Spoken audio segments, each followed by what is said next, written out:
Hey everyone, it's Asia Dang, and it has been a while.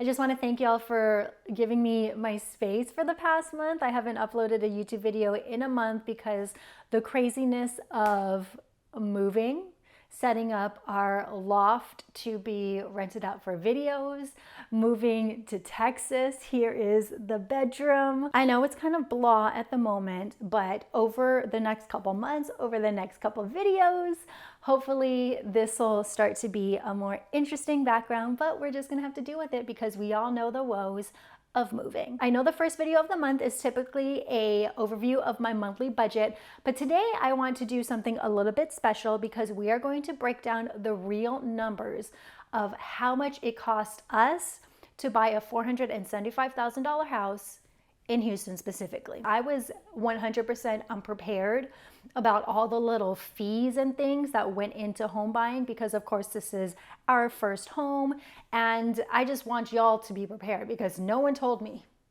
No one told me, and I am thankful that I was saving up for LA houses and not Houston houses because I feel like if I had abided by the 20% rule, I would not have had enough money to actually buy the house. You know what I'm saying? So anyways, I want to jump into it, but first, I want to thank our sponsor for today's video, Earnin. Could you imagine how much easier life would be if you had access to your pay when you needed it instead of on a fixed cycle? You could take your dog to the vet without having to worry about how to pay for it. You could buy your kid a uniform for soccer so they could play a sport. You could be able to easily buy books for college. You can do all of that without having to worry about when my next pay cycle is gonna hit my bank account. Life doesn't happen bi-weekly, so why should you pay? Earnin is an app that gives you access to your paycheck when you work, giving you the ability to use your money when you need it. So once you download the app, you can add your bank account and employment information. This allows Earnin to verify your paycheck, and the best part is the setup process is super quick. And after all that, Earnin will give you access to your paycheck up to $100 a day or $750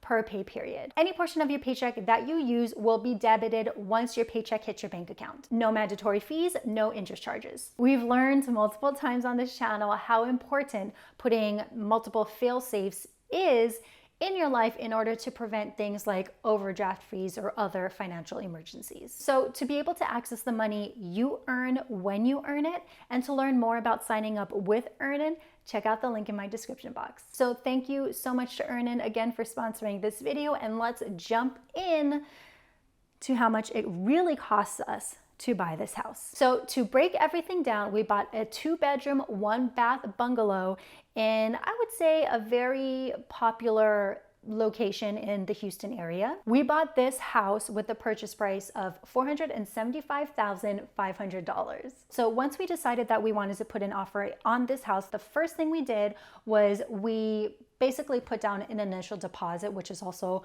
called earnest money deposit, for $4,850. And basically the purpose of earnest money is to show the seller that we are serious about buying their house, and it's normally a percentage which can range of the purchase price. If the sale goes through, the earnest money will be then applied to the down payment or the closing costs. If the sale falls through for reasons outlined in the purchase agreement, like a bad inspection, that earnest money will usually be given back to the buyer. However, if the buyer backs off for reasons not in the purchase agreement, then the seller will keep that money. After earnest money, we paid for the home inspection, and that was $571. So for us, the home inspection revealed that we needed a new roof, we needed a new HVAC, and all these things. Fortunately, there was no termite damage, and everything that we needed to feel comfortable knowing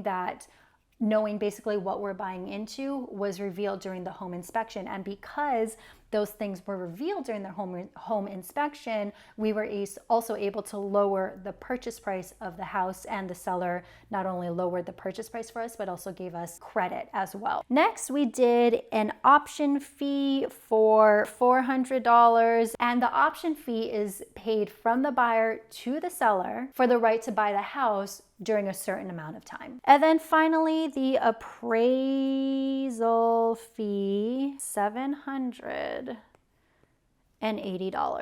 So lots of fees. I kind of just thought that the down payment like itself would cover everything, but these are fees that actually happened before I even sent the down payment in. If we didn't have $6,600 available in our checking accounts during this time, then we probably might have lost on this house, because that is something that we would have had to scrounge together. Fortunately, if you remember my earlier budget videos of the year, you know, I had a lot of income coming in January and February. So we had liquid cash in order to pay for this. But if I wasn't prepared for this, I don't know where I would have gotten the money. Maybe my emergency fund or something, but is it really considered an emergency fund? I don't know. But just be aware that even before you put down your down payment, we put down 20% because that's what we wanted to put down, but I guess you don't have to. But on top of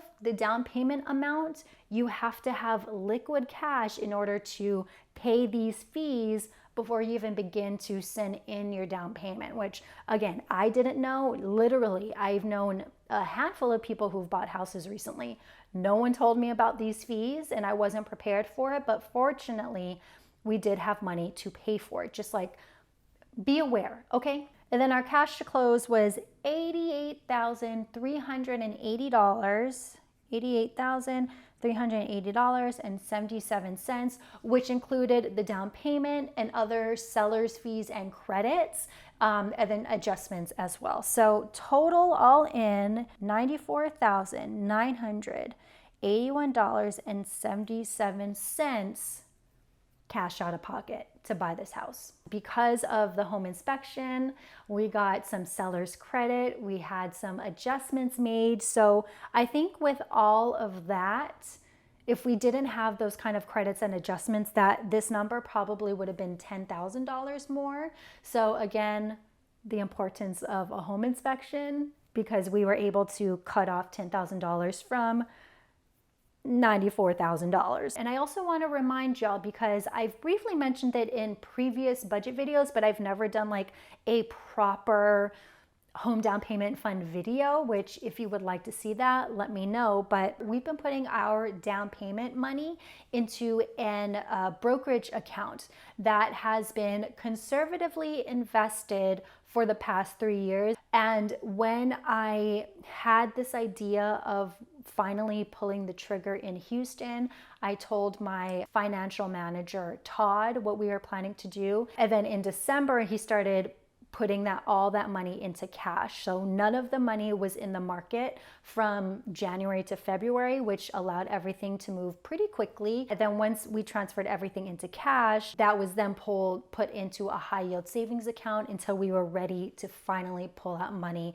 for the down payment. So speaking of the home down payment account, remember we were saving up for LA prices, which this house in LA, even with all the issues that this house has, probably would have gone for at least 1 million, 1.1 in LA. So thankfully, or unfortunately, I didn't have 20% of 1 million saved. But by the time we wanted to buy or seriously start looking, we had about $130,000 in our down payment account. So subtracting how much cash we used for the house down payment, and that left us with $35,000 to do any of the immediate needs to update this house before we even moved in. So the immediate needs that we did were a new roof, completely new roof for the main house and the garage, and a completely new HVAC system. That cost us $12,525. 2249, 3.25, and then plus other things like pest control, cost to opening up water and power, and then also just moving costs.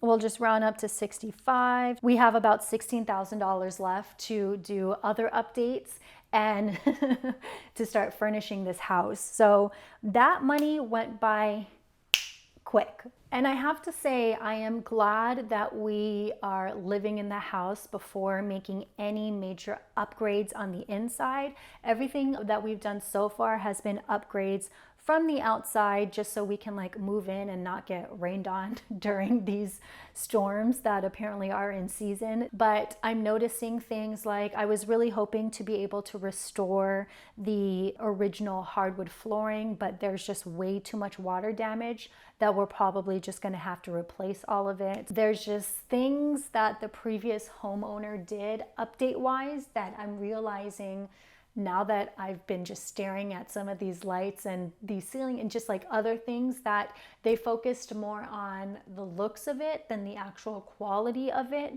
So even though, you know, we have $16,000 to make upgrades, I don't think that this upgrade will be I don't think this money is going to go as far as I originally thought. So that's how much it cost us to buy this house, and all the other fees and construction that we paid for even before stepping in to this house. I also want to thank y'all for supporting me over these years, because we wouldn't have been able to buy the house without you and your support and your views and your engagement. So just know that I appreciate you. First, y'all helped me get out of debt. Then you helped me save up for an emergency fund. And now y'all help me buy a house. So for that, I'm forever grateful. And I really, really do appreciate you. I'm Misha Dang. Thank you so much for watching. Thank you so much for your patience again. Thank you so much for supporting me. And I appreciate y'all. And I will see you next video. Okay, bye.